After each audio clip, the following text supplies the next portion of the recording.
Thank you everyone for being here. My name's Erin Wade. I work at the Department of Management at the County of Maui.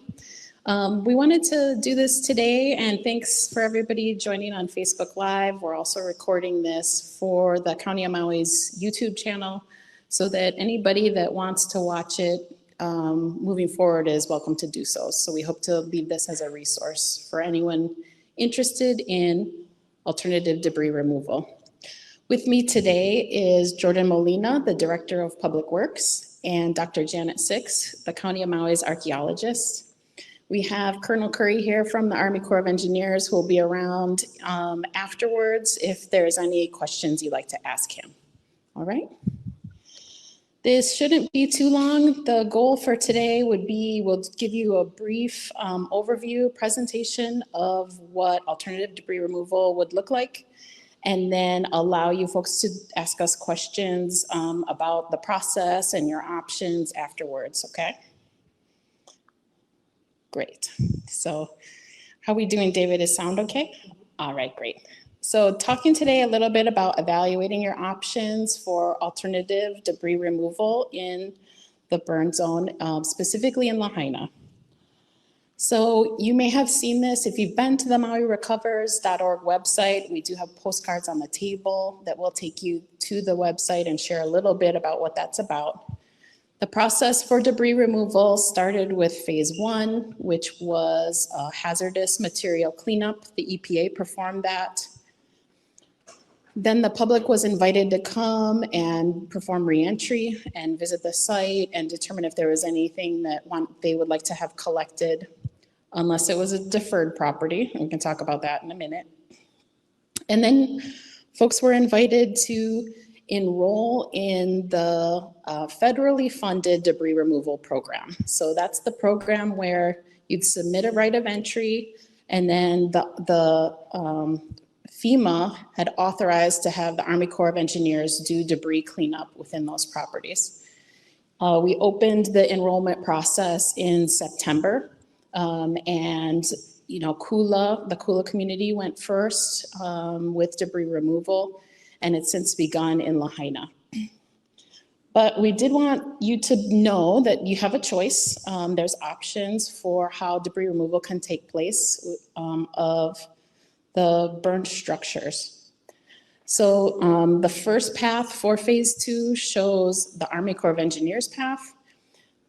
Oh wait, I have animation actually. Oh no, I don't, okay. And then the second path on the bottom shows the alternative process. And as you're gonna hear, it's pretty much identical to what Army Corps of Engineers is doing. And so we'll kind of break down what all of those steps are. If the first thing to understand is if your property qualifies for debris removal. So the best way to do that is go to the Maui County or the MauiRecovers.org website. Oh, now I have animation.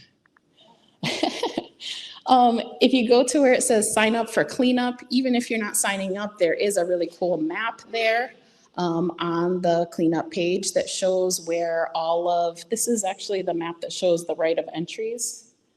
But you can put your address right there in that map, and then it will zoom in. I just used 505 Front Street as an example because everyone knows the address and location of that building.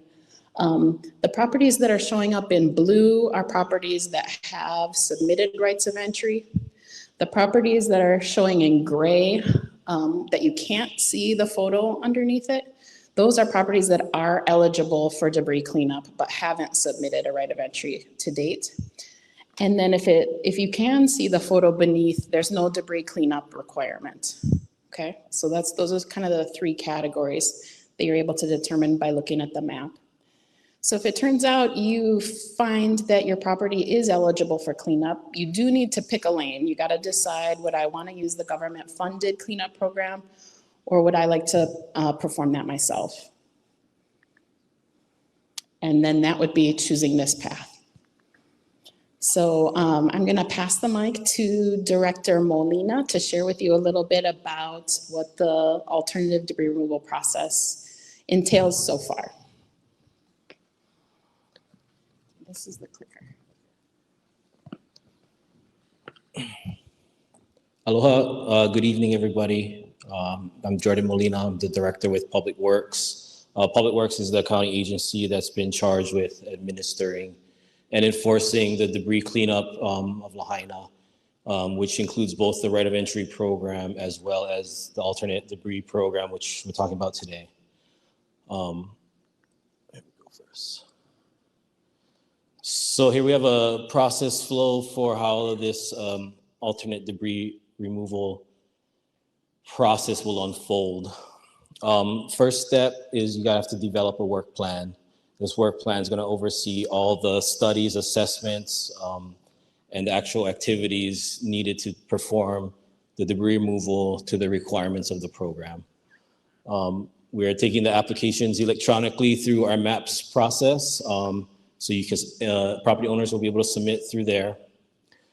From there, we'll intaking folks' application, make sure all the required submittals are included. Then route that application and the work plan to our reviewing agencies to comment on their respective components of the plan. Once a work plan is accepted, then you will be authorized to proceed with your debris cleanup. There are numerous requirements involved with ensuring that the debris cleanup is done appropriately. And so along with that comes the oversight in the field that we have to provide to make sure everybody's adhering to the requirements. Following the cleanup activities, there's a final report that requires to be submitted. A lot of the requirements of the work plan require that follow-up documentation to verify all the steps were performed according to the plan. And from there, the county will intake your final report and review it to ensure its completeness, and then you'll be issued your certificate of completion from the county. So this is where you'll be able to apply through the county MAPS system. Here we have the URL. This is where all our permit applications are processed now for the county. All right, so the next few slides are just all the details of the work plan, or most of the details of the work plan that are required to be assembled by the property owners before they can start debris removal. So of course we have the property information, information about the debris removal team, both your consultants and contractors that are required to perform the various activities. Description of the ash footprint, description of your foundations, your utility systems on site, your water, wastewater, septic system, electrical utilities. Document any sort of hazards that may be present on site, swimming pools, drainage ways, embankments, etc. Identify your equipment and material staging areas, health and safety plans for your contractors, traffic control plans for your debris operations. Carrying on, utility capping, asbestos evaluation, building foundation structural assessments, hazardous material assessments, archaeological reports, erosion control plans, dust control plans, debris disposal and recycling plan, hazard tree assessments, if somehow these got through the cracks, any sort of battery energy or electric vehicle battery disposal plans, soil sampling plan at the end as well.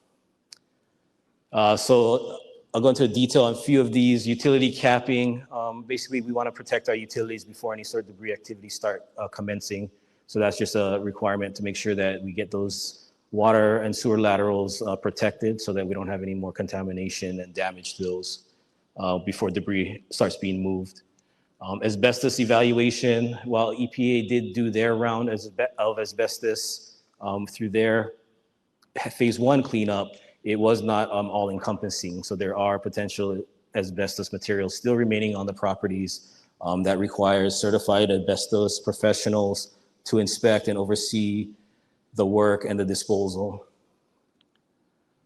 Building foundations, particularly probably more applicable to your commercial properties, but due to the heat that's generated from all the building materials on concrete foundations, it's generally, they're not suitable for construction any further.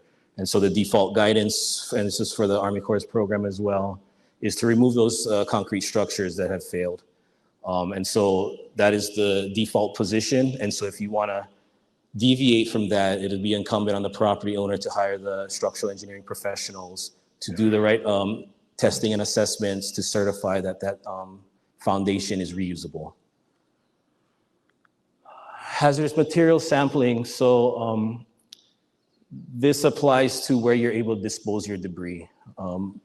Residential is a little more straightforward, but for the commercial properties, you have different kinds of operations that occur in industrial areas and commercial buildings. It's unknown what kind of hazards or what kind of materials may be in the fire debris. And so part of the process is getting a waste assessment done to be able to clarify where your debris disposal will occur. If it's appropriate for the municipal landfill, then it can go there. But if it requires any sort of special hazardous waste disposal, then a plan will have to be prepared to handle those materials accordingly. Archaeological monitoring is also a requirement due to the historic and sensitive nature of the Lahaina area. For the alternate debris removal program, you will be we have to engage in review with the SHPD under the typical HRS 6E review process to assess your property to evaluate if any additional mitigations are required as part of the debris removal activities proposed. So there's some more details on the archaeological review. The people preparing the plan have to be certified archaeologists. The work plan will go through review with SHPD to develop appropriate monitoring plans or any other mitigations that might be deemed appropriate for your debris removal on your property. Erosion and sediment control. So as part of containing the impacts of debris activity, contractors have to put together a debris removal plan, talk about how they're going to manage erosion off the property during debris removal, both during debris removal and once debris removal is concluded, because what happens is you end up with a bare lot with bare soils that are subject to erosion that need to be stabilized to complete the process. Dust control, of course, is a huge concern with the ash and debris. So you have to prepare your dust control plans to show how you're going to manage fugitive ash from escaping both during debris operations and during hauling of the debris. And then this is where the burrito wrapping requirement comes to place, where all the debris being hauled out needs to be fully encapsulated in plastic sheeting to ensure that dust containment prior to hauling away off-site. So disposal and recycling plans, again, I mentioned the hazardous waste assessments that will inform the types of debris and where they can be disposed of.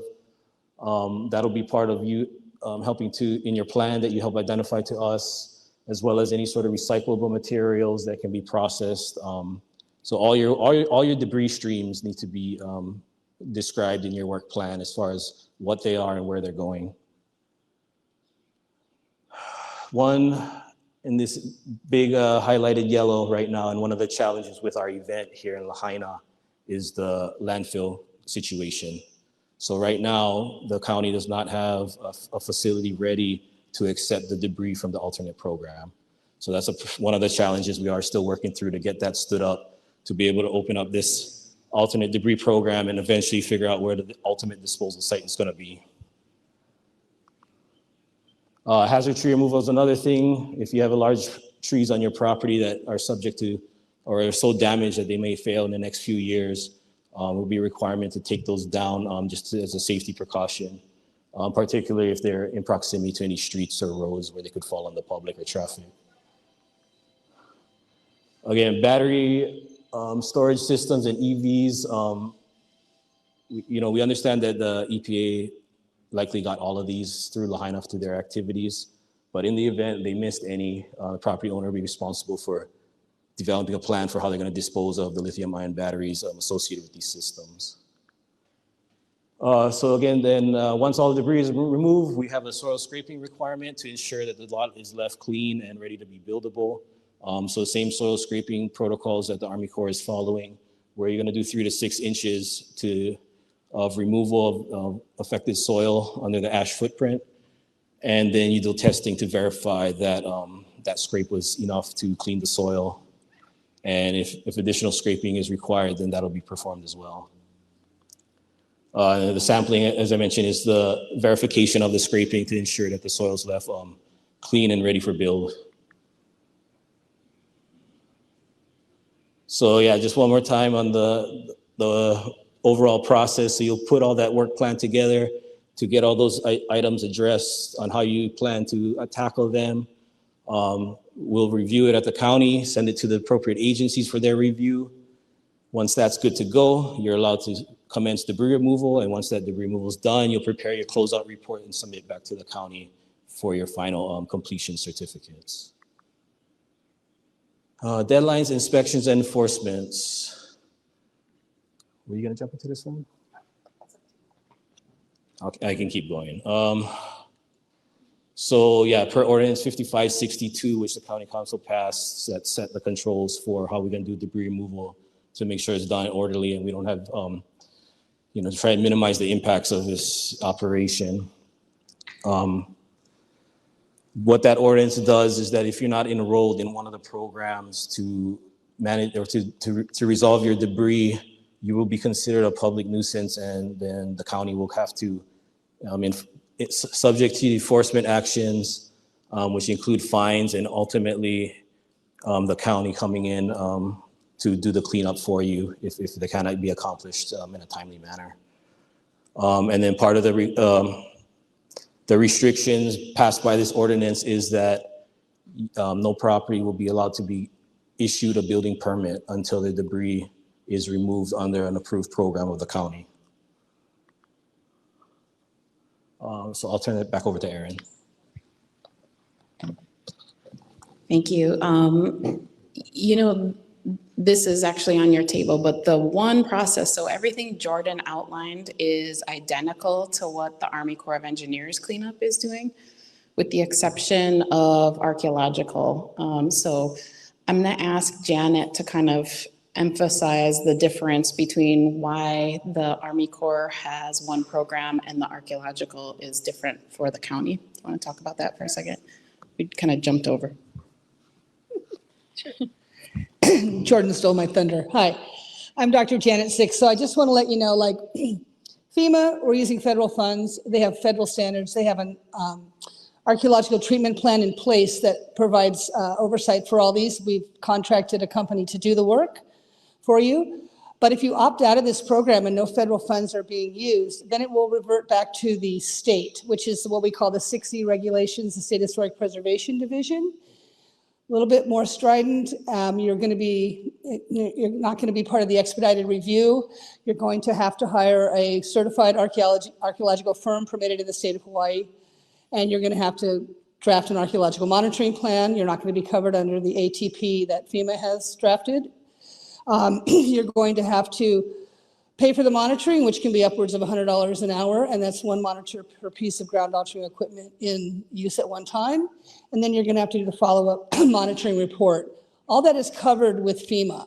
FEMA has the archaeological team on the ground. They have the archaeological treatment plan in place. They have an expedited review. So just be aware that if you opt out, you are opting in to 6E SHPD review and all the requirements that go with building in the state of Hawaii. And they do have a longer time frame, up to 165 days, depending on what's encountered. So just be mindful of that.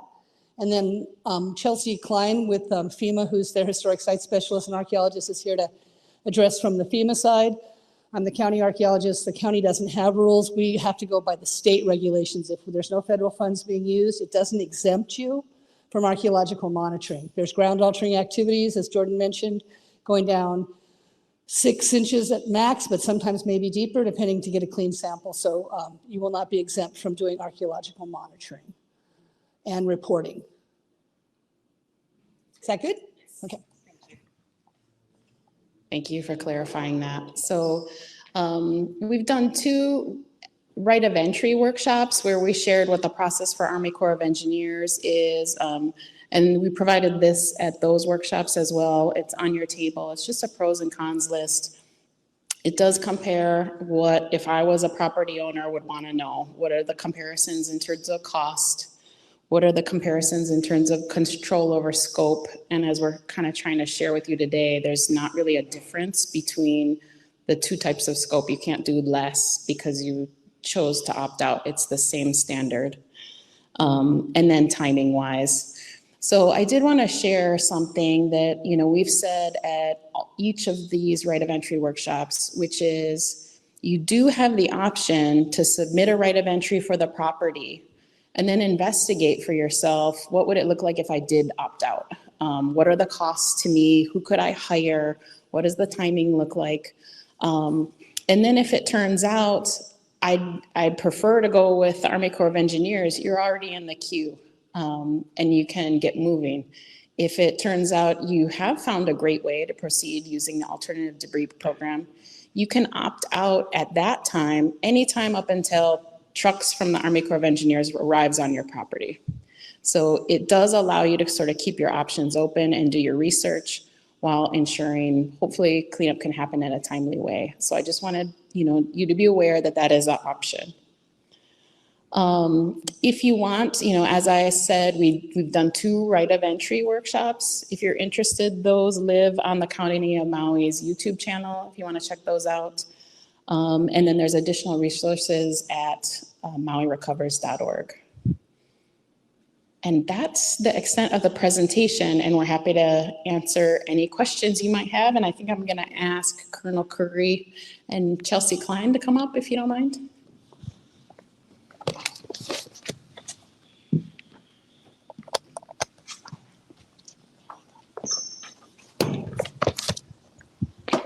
Okay, thank you. Hi, Chelsea. Thanks for being here.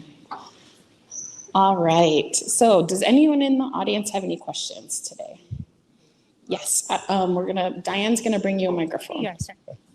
I don't know if we're at the right place, but we're in the program. We don't want to opt out, but we want to remove. We have a 1931 Model A Roadster that we want to remove. It's totally burnt, but we can't. We did a lot of work on it, and we can't just let it go. So we wanted to see if we can remove that, and how does that work? We don't want to disqualify ourselves if we just go right now and get a boom truck and remove it ourselves. Yeah, thanks. And those kind of individual property questions are, really what we want to work directly with the owners on. So I mean, yeah, there's a process for you to be able to do that. The folks sitting in the back, from our team, definitely just probably talk to them directly, and they'll kind of walk you through what you need to do to make sure that everybody knows what your plan is, and we kind of avoid any trip ups as you do that.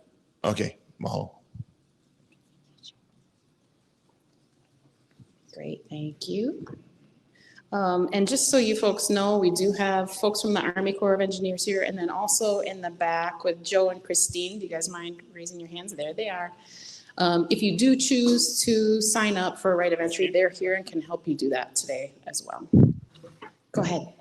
All right, so are both plans to you guys even? Like, if we sign up for the Army Corps option, obviously that's the best option. We don't have to pay for anything, right? But you're putting us in a corner now where you're saying that this is just as good of an option when we have nowhere to dump it? Thank you for that. So I'm not necessarily saying it's just as good of an option. I'm saying No, you're up there trying to convince us to sign over and to do all this stuff the way you wanted to have it done. That's what you're trying to do. So the message today is really that the activities that have to happen are to the same standard.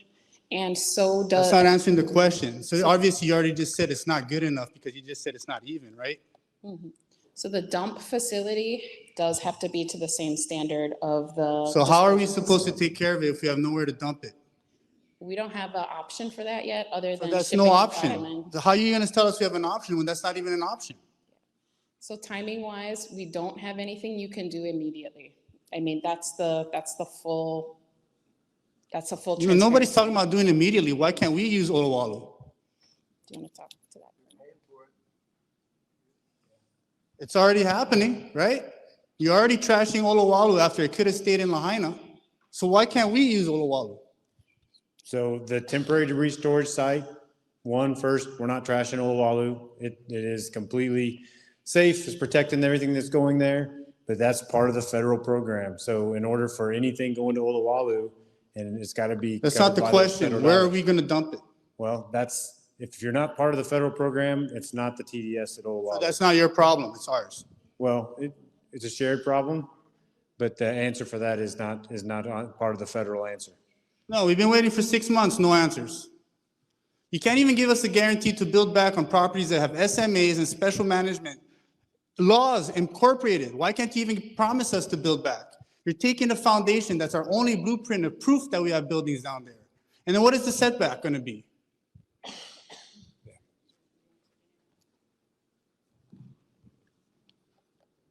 So to recap where we've been on the disposal site, the county tried to tee up Olowalu for the permanent. That got opposed. Right, I just listened to you for a long time. So and we- so we answer the, stopped that. so what are we going to do about us for dumping it? So we're changing directions to try and find a facility to set that up. It's just gonna take time because we tried Olowalu Why first. can't we use Olowalu? Because of the federal contracts. It's a federal facility. We don't have ability to use it. We've tried. We've tried many times to convince FEMA and USACE to let the county in So some way. FEMA is not letting you. Excuse me? So FEMA is not letting you. Correct. In order to have their program, which they pay for, we got to go through their program. We cannot just take our alternate stuff there. We tried. How does that make any sense? You're over here trying to tell us to sit throughout a meeting for options, for an alternative. How is that an alternative when there's no final destination? It's in progress. It's just not ready right now because the original plan had to get redone to find a different site. So you think that's fair, that the only people that have access are the people that are working on it right now? None of this is fair. None of this is fair. Oh, so, This is a terrible situation okay, and so, across and the board. then the special management areas with the setbacks. You're asking people to just sign the ROE, do what you want, take the foundations away, when that's their only blueprint on proof that they have property down there. How are we gonna be able to build back on Front Street if we're not allowed to? That's part of what the community planning group is trying to figure out is how they want to. So you're gonna facilitate. displace more people. That's part of the rebuild process we're working through. Nobody has the answers for all this. No, that's why you have people getting evicted right now, right? To make room for victims for more money. FEMA, now you're blaming FEMA for not giving us an option for a final destination for our alternative option. So why are we here? We're here to. Why are we present- here? This is the option. So our only option is to do with the Army Corps of Engineers, Or which wait- makes sense. Or wait until the temporary site is set up. And we're working And on that now. Crater Village is an option for a permanent site. It So why hasn't- wasn't that a temporary site? Department of Environmental Management has to set that up and they're working to get buy-in about which facility we're gonna develop. Again, we tried Olowalu, that got shot down. Last week they've been trying to vet these other sites to figure out which one is supported so that we can start building the facility. Like, who made this list of pros and cons? Because I'll tell you what, nobody that's a homeowner on Front Street helped to write this. Nobody. How is it a pro to get the insurance money that we're already underinsured, right? You get $200,000. You think that's enough to pay for removal and to rebuild? That's not enough. How is that a pro? I mean, I did the sheet, so I'll tell you why I put Yeah, that. so how is it a pro? Yeah, so the reality, and we know that many people are underinsured. The only portion, if you go with the Army Corps of Engineers program, the only cost for debris removal is what it shows on your insurance policy specific to debris. So everything else remaining from your insurance can be used for your rebuild, but that's not the case if you don't. If we have the means to help ourselves, wouldn't it make sense to work with us? So then whatever we don't use, you can go to somebody less fortunate? You're not working with us with the way you're doing this stuff. We would love to have a place to take all of the debris immediately. I No, mean, that's not what I'm saying. It's a challenge. If we have the funds, right, to Yeah. take care of some of this and to take care of some of this quickly to help, why not work with us and let us use the Olowalu, let us use the same things, right? Why not work with us? Instead, it's a punishment. Like you're not working with us. It's like basically, if you don't sign up, you're gonna have to screw you. You have nowhere to dump it. Well, let me let FEMA share why Oluwalu is not available to us. Yes, please, FEMA, share. This is Mark Wingate from FEMA. I appreciate your concern. Just for context, the mayor and the governor made the decision to go with direct federal assistance to FEMA, to the Corps of Engineers under Public Works and Engineering, because the debris management effort exceeded their capabilities. Okay, so as you can imagine, a significant component of that effort is to have a place to put the debris. It was really difficult for us to get permission to put the temporary debris storage site in Olowalu, but we did, and it's going well. And unfortunately, you know, that effort has to be limited to the private property debris removal program. We have no provisions for taking on debris outside the context of that program. But what about for us private owners? How come we can't use it? That's the question. I think I just answered your question. Just because it's too complicated for us? It's not a complicated thing. Every authority in the world has limitations. We're no different, okay? We can't take on debris outside of the private property debris removal program. Can you expand the program so that, Why don't you expand the program that has a alternative to somebody that has very little work to be done? It's We an don't- we- authority we don't- limitation It's a limitation by who? by Authority? FEMA. By FEMA. So you And just can't do it. we have people to whom we answer also. We get audited eventually, questions are gonna come up. Now, I will give you some additional context, okay? Normally, the debris removal types and efforts One more question. that we I'll be done, I support, promise. this might surprise you, okay? That we support are limited to ash, home remnants, and things that are dangerous, like hazardous trees, unsupported walls, chimneys, stuff like that, that might be dangerous to work crews and to passersby. So Okay, do you now- have the answer on why it didn't Well, stay let in me go ahead Lahaina? and give you the full context of what I started to say first, okay? Then to this gentleman's question on expanding the authority limitations, we added cars, boats, demolition, foundation removal, commercial properties, soil sampling, and excavating soil when the sample test results are above action thresholds, okay? So we are no stranger to considering other avenues to help expedite economic recovery. But even in that context, there are limitations, okay? We cannot take on managing debris outside of our purview. Yeah, it was only part of the fire. But anyway, so FEMA is in charge of the debris, right? You said you worked hard on getting it to Olowalu. Do you have a good answer on why it couldn't stay in Lahaina? To why it can't stay. Why the debris wasn't able to just stay in Lahaina instead of hauling it and trucking it and wasting money, trucking it all the way to Olowalu? It's While not- you're figuring out the temporary site. Crater Village was suggested as a permanent site. Why didn't the debris stay in Lahaina? I can't speak to that. The decisions on where. Or you could only make a decision to dump at Olowalu? Or Well, work was on not that? Made by Or us. you That was helped the governor and the requested. mayor make Yeah, that It decision? was a local decision. Yeah, but you influenced it. We asked for a place to put the debris. That's what we got. But you're not helping us, the people that can help, do it ourselves.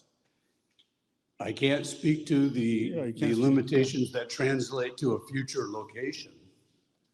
I can only tell you about FEMA's limitations. Okay. Thank you. Yeah, so just for clarification, the one program, the government program, is all FEMA, all funded, all down one path. The individual program is an individual program. It's essentially how it operates. So are there any other questions? I know we have folks with lots of properties. Yes?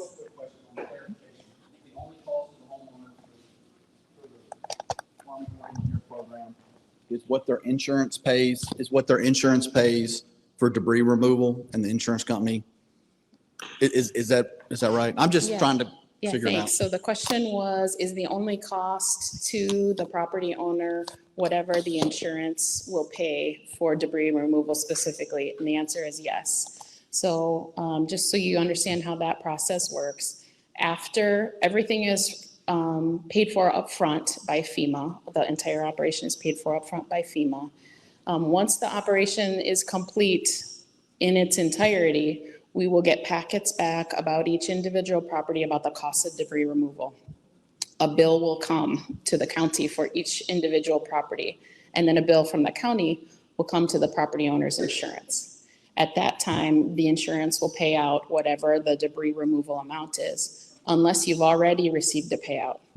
If you have already received a payout, make sure you put the amount for debris removal aside because it will be requested.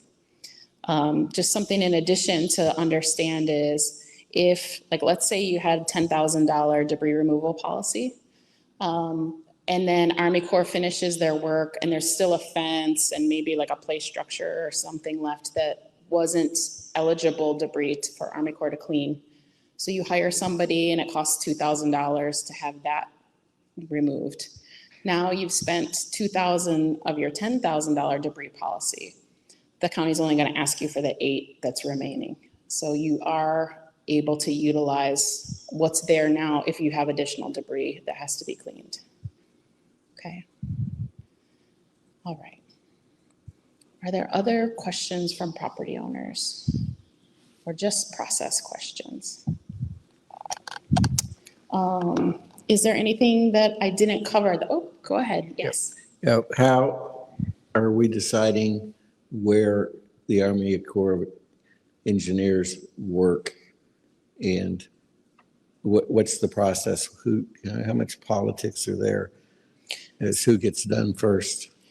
So the first round, the first like 270 something, okay, 268 properties whose ROEs came in just went straight into a contract and got moving.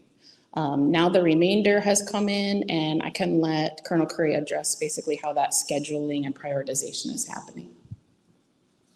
Yeah, thank you. So the prioritization, and we can't do anything until we have the ROEs. So as the county completes their steps for the ROE and then transitions them over to the Corps of Engineers, then they go into our queue. So that's why that first 268 was the first that got put into the queue.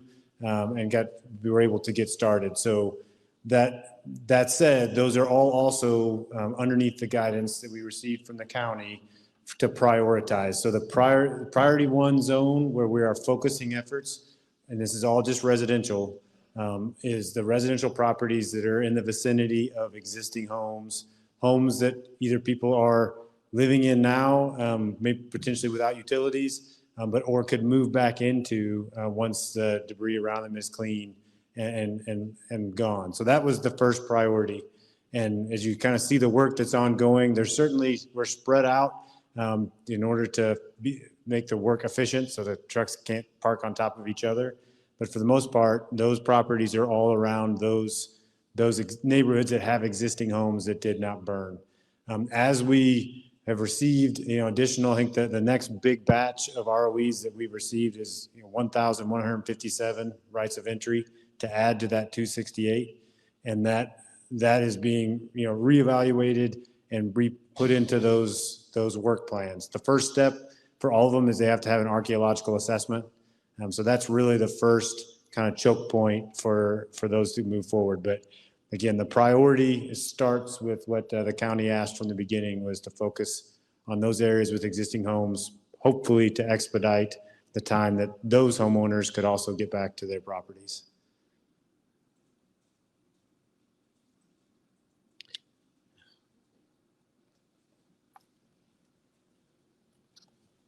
Okay, any other questions for today? Yeah, go ahead. So as far as the alternate debris sites, you said that they are working on that. So where are we in that stage? And this may be a naive question, but is it not possible, if they can't really find someplace on this island, to ship it to another island where there'd be more space or more, toxins to be allotted there in a site? Do you want to answer? So after the decision to not pursue Olowalu was made, the county then went to evaluate the next best options. One includes the Creator Village that the gentleman mentioned, Central Maui, and there's a few other sites. This had been presented last week. So there was a survey that went out to get feedback on which site is preferred. There's a matrix prepared that kind of evaluates all the considerations into what that disposal site needs to provide. And there's a county internal deadline of March 1st to try and make a decision on the permanent site. And basically where that permanent site goes, we'll start the temporary site to be able to accommodate alt while the permanent site is in development. I just wanted to say that Shane Agawa from the Department of Environmental Management is working on that. And what I've done in the last right of entry workshops is taken questions that we didn't have the directors of those sections available and put it on the website in the frequently asked questions. So we'll try to get a better, clearer timeline for you for that. Janet, do you want to say something? So I've been working with Department of Environmental Management to just do analysis of different sites. So I want to point out a couple of things that may not be obvious. People don't want the ash to leave Lahaina Moku because it has not just the victims of the fire, but also all the columbariums and all the crematoriums that were destroyed. So the ash is filled with human remains. And a lot of folks don't want their ancestors to leave Lahaina. So that becomes a hard thing for the county. We thought we had a place at Olowalu. There was some pushback there. We're looking at alternative sites. And we look at a number of things, not just archaeological sites or cultural sites, but we look at the hydrology. We look at, the water table, who's downslope. So it's not easy. There is no perfect place to put toxic ash. Shipping it offshore has been nixed completely. That would be too costly, and it's not what the local folks of Lahaina want. In addition to human remains in there, there are also other loved ones in the form of people's pets, not to diminish, to put them at the same level, but there is some consideration of what is in that ash that I just think as an archaeologist we need to think about. When we talk about debris, it also is debris that has loved ones in it. So that has become a very touchstone and very complicated, because we have, some people don't want it to leave the individual ahupua'a. That's not possible. They don't want it to leave the moku. Where our primary dump is in the Central Valley, but Olowalu was a dump until 1991 until it was capped. So it was a dump site. It has been cinder mined. It looked like a good place to do it. And then there was pushback with the community. Mayor made a decision. And so we are looking at other sites, and I am working with environmental management. But I just want to put that out there. So think about the people that have lost in the fire, or people who had ancestors that those columbariums were demolished and they don't want their ancestors thrown into the landfill. So I'm trying to let you get a little bit idea of the complication. Thanks. And your specific question about if you went with alt debris, could debris be shipped off? If that's financially an option for you, and Department of Environmental Management signs off when you put that in your work plan, that could happen on an individual basis, but it's not going to happen on a countywide basis. Okay. All right. Are there any other questions today? Is there anything coming in online? No? Everything's been answered. Okay. I got like two quick questions. Okay. All right, and they're easy ones. So, so like the archaeological certification, you know, there may or may not be, you know, a lot of people signing up for the alternate route. You know, the timeline to get that done, because that sounds like that's got to come first before all this other stuff happens. And then you did say they needed another hazardous material certification, even though the EPA has already done theirs. If they go the alternate route, they need to get another one. Is that correct? Yes, that's correct. Okay. Yeah. Okay. And then So the question, are you getting his, okay, great. Very good. Did we need any clarification about the archaeological process from the Army Corps, or you're all set? Well, I was just wondering, you know, like the timeline. I mean, you know, if someone's like, hey, first I've got to get that. Okay, Is that going to take a week? I see. Right. Give someone an idea of what it is.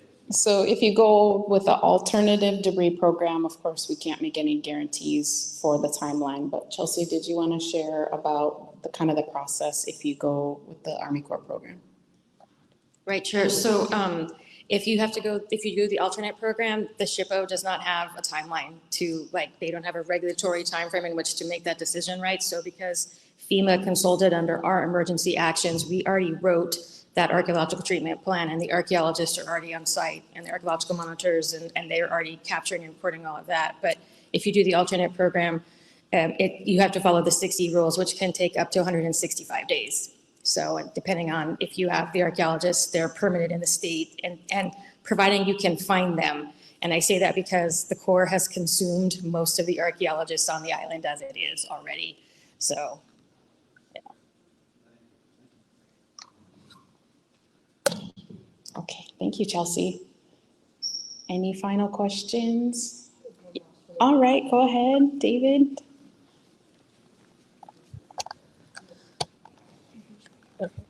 So on Facebook Live, they're asking, are people being told they have to install cesspools where they were on city services before the fire? Oh, thanks, Tracy. So the question is, do people need to install, wait, septic or cesspools?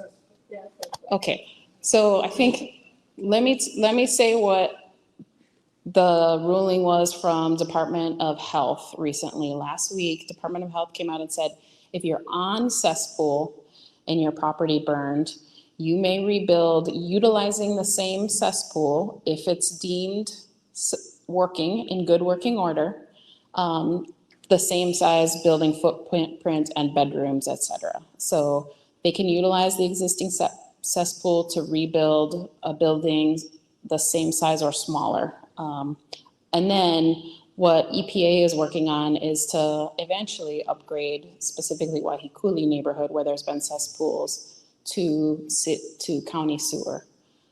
Septic is not a requirement at this time unless they're building larger or significantly changing what they had previously. Does that make sense? Did I say that right, Jordan? Okay. I'll just add, because I think the question had the opposite concept of perhaps assuming the existing county sewer services may not be operational.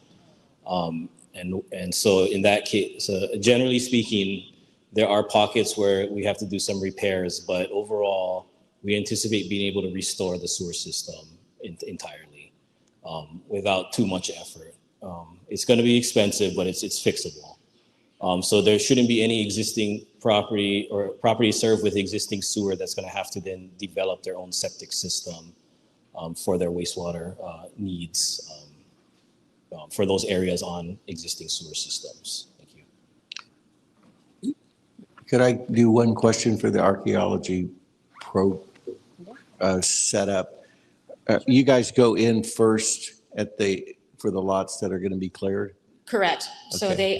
so that's why to Colonel Curry's point about, like, that's the choke point, right? So for all of the rights of entry that are coming in, there's an archaeologist that goes out that surveys what's there currently. And then there are monitors that are on the parcel when the work is actually taking place, because as you know, that there's multiple layers of history in Lahaina. And so sometimes just the stuff on the surface, it's visible, but as we scrape, specifically, if we go deeper than 6 inches, there is potential to hit additional archaeological features and burials.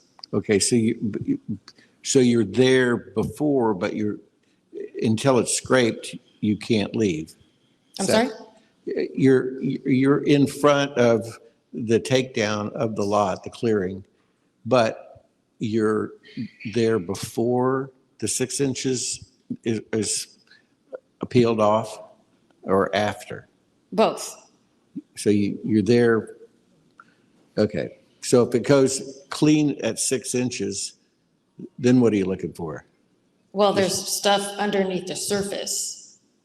That's the 6 inches. Well, yeah, but you could still have impacts to that, and there are still impacts to burials that could potentially happen. So there is one archaeological monitor per piece of ground disturbing equipment, and they can survey what's on the surface. But as you scrape, because there are many parcels that have archaeological sites on them, they are exposed in that process. And so the archaeologists are there to tell the equipment operators, hey, don't scrape on that. And that might be where like hand tools have to come into place to clean off the debris, like shovels and rakes, as opposed to the bulldozers and the bucket trucks. Right.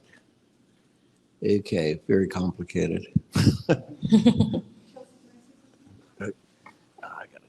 Just because, as Chelsea mentioned about impacting burials, so as an archaeologist, when someone buries someone, especially pre-contact times, they're going to make an ovoid pit. So when you're scraping, you might come down on different soil color, not necessarily onto a skeleton, but you may come onto a burial. And people buried people in their backyards. They have family plots, right, that we don't know about that may have been lost with family members. So by going slow, we look for soil color, soil changes, anything that would come out. Coral that's inland might indicate a burial or a shrine.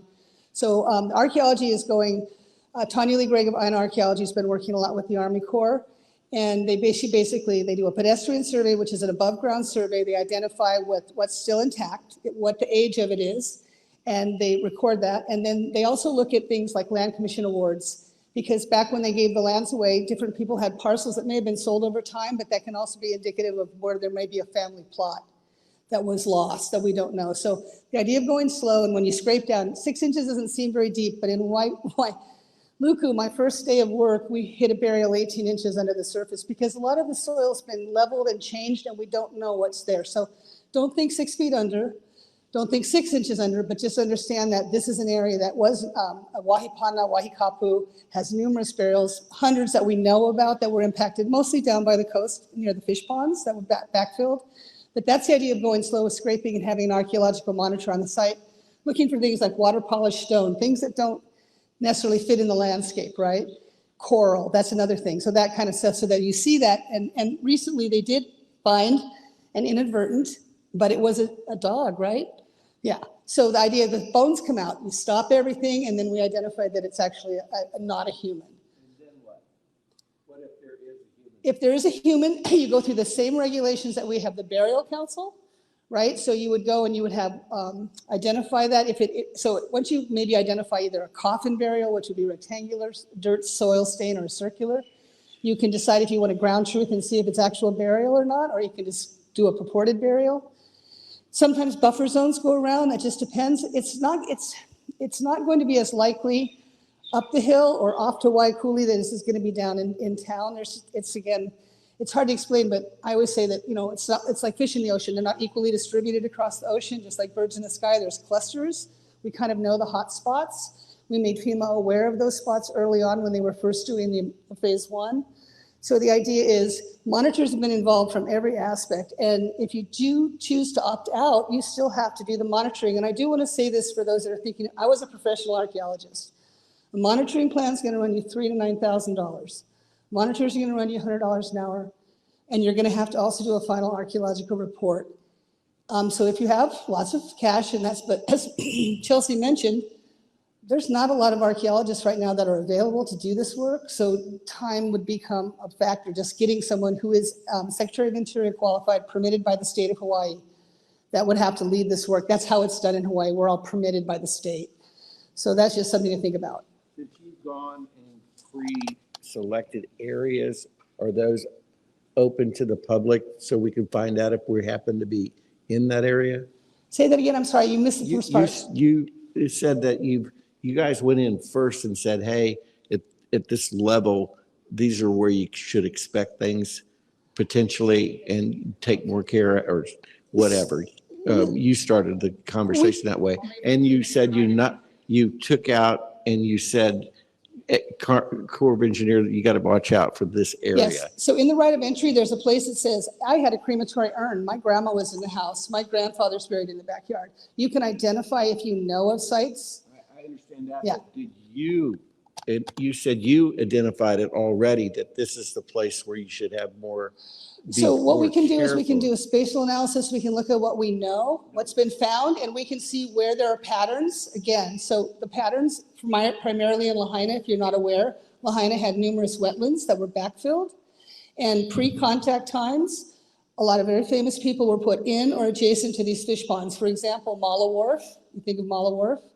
When they were redoing that Hawaii there at Kahoma, they found 90 pre-contact burials next to what used to be Alamihi Fish Pond, which was backfilled by the plantation. Well, I understand that. That wasn't So there's clusters. I'm sorry, I'm my confused. question is to identify where you are and where I am in the process. Where do I sit? Do I sit in an area that is potentially going to take longer? Is it all these kinds of things? And then again, is there more information that we can get out of this? So we do know where some archaeological sites are already, right? And so that layer is there. However, if you have not submitted a right of entry, then the archaeologists have not surveyed your property, so we don't know what's on there currently if it was not previously surveyed. Even if there are features on your property, the reason why we wrote the archaeological treatment plan was because we know that there's going to be adverse effects to those archaeological features. They will be recorded and then the bulldozers go, because we were not trying to slow down the process of debris removal. So unless there's a burial, work proceeds even if there's an archaeological site on your property. Okay. So you've said that you've already gone out and that you're ahead of the game there. How do we track where you're going and where, I'm sitting over here. Am I a year and a half from now, or am I 6 weeks from now? I mean, It depends on how the runway, it depends on how your right of entry came in and what runway you're on and how that's being reviewed. I think now your cover shows what parcels have been included. Right? I was like, the Corps of Engineers website, don't you guys show where your? Yeah, what I can tell you is, so we have a couple of public viewing resources that are all linked to MauiRecovers.org. If you go into MauiRecovers.org and go to the debris cleanup tab, in there is our public facing viewer that shows essentially every property that has received its, it's a different one, but that has received its archaeological assessment. So the first color in the process, it turns blue once it has received its archaeological assessment, and then is ready to go into the plan for the debris removal contractor to start removing debris. So if you go to MauiRecovers.org, if it's on there, if you've got your right of entry in, that's obviously the first step. But what you would watch for is when it turns blue on that map.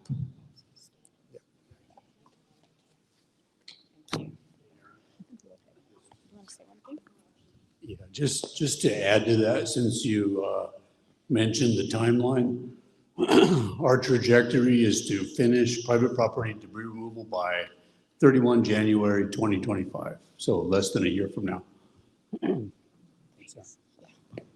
Thank you. I guess I just wanted, as we're wrapping up, I requested that we get this alt program presentation out there, even though we don't have all of the answers yet. We did want to make sure that the 80% we know that you could know now, so that you're maybe able to make some decisions for your properties and your families. But we do recognize there's still work that we have to be doing. We knew going into this, the majority of folks honestly don't have the resources to be able to do the cleanup on their own. So we have invested a lot of time and energy making sure the federally funded program is moving. But as the weeks go on, we'll keep you updated on where we have locations for debris removal. The next Wednesday meeting, that's February 28th, there'll be an announcement about the permanent disposal site, and then that will shed some light on if we're able to do a temporary site there as well for all debris. Hopefully Shane will have some answers for that. There were some questions about infrastructure as well. On March 9th, there's going to be another workshop here about showing the full infrastructure, kind of sharing with you what's happening with all the infrastructure systems, what needs to be done, and what's ready to come online again. So please follow Maui Recovers for any of those events. And if there's no other questions, oh, one more question. Hello, thank you. But this goes back to the cesspool in the Wahikuli area. And as I understand that the county, Shinagawa and his team has found a way to preserve the cesspools that are supposedly supposed to be in good shape, right? But the determination of being in shape to be used or reused has to be identified by an engineer, right? That's right. You asked this Yeah, question and then, last Wednesday, didn't you? And the homeowner is the, what you call, A civil engineer? responsible for the cost of that, yeah? Yes, Not currently the that's county. right. So is there any way for these good people to share some of the costs for that? Because I think civil engineers cost money. Yes, civil engineers do So can cost that money. be implemented now and not later on where we get all kind of, oh, why didn't you pay for this or why didn't you pay for that stuff? Because it's required by the county, can the county kind of like give a little hand in financing because of the great expense that the homeowner gotta go through?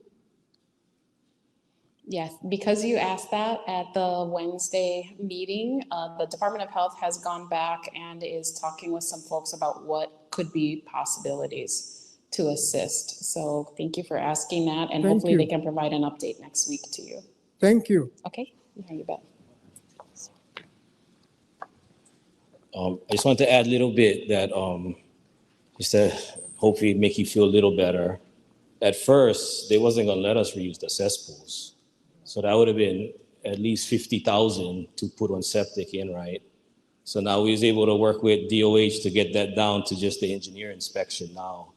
And then I know we can try to see if there's any ways to, try and help the people that need the money to rebuild to help cover these little costs here and there. So we're trying to find ways to, help you guys out. But I just wanted to share that we're trying to work it down as much as we can, where we can. Thank you, sir.